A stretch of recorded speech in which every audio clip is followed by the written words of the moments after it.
Antarctica is the coldest place on Earth, containing 90% of the planet's ice. It looks almost like an alien planet, and there are some who think it's hiding proof of aliens themselves.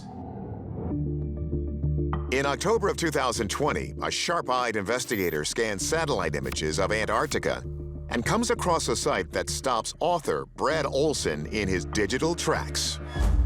It's a metallic-looking object half covered in ice, and Olson's sure he knows what it is.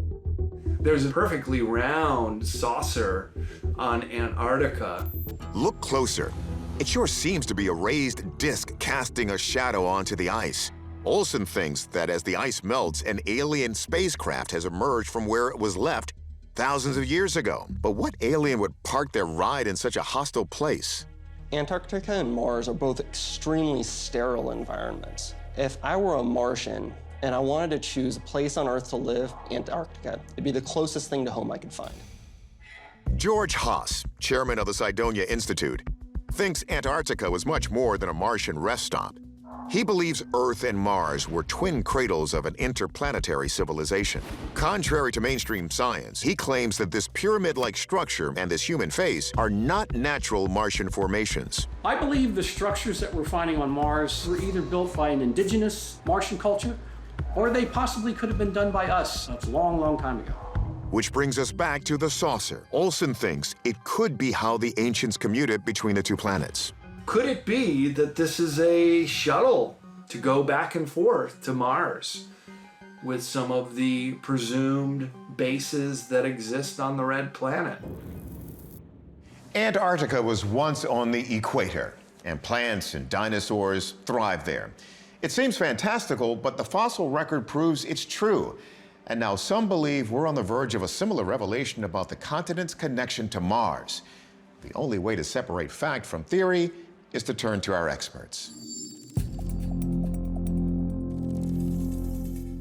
Science writer and forensic video analyst Mick West takes a 3D look at Olson's downed UFO.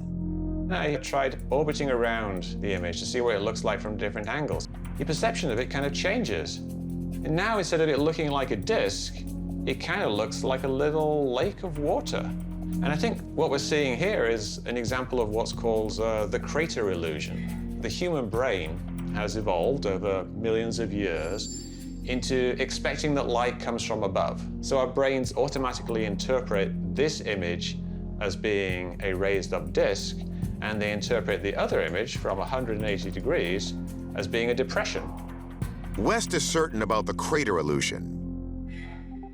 But NASA's Bob Anderson is more open-minded about the strange formations on Mars. He thinks they were likely created by erosion and other natural causes, but he's keeping an open mind until we can inspect them in person.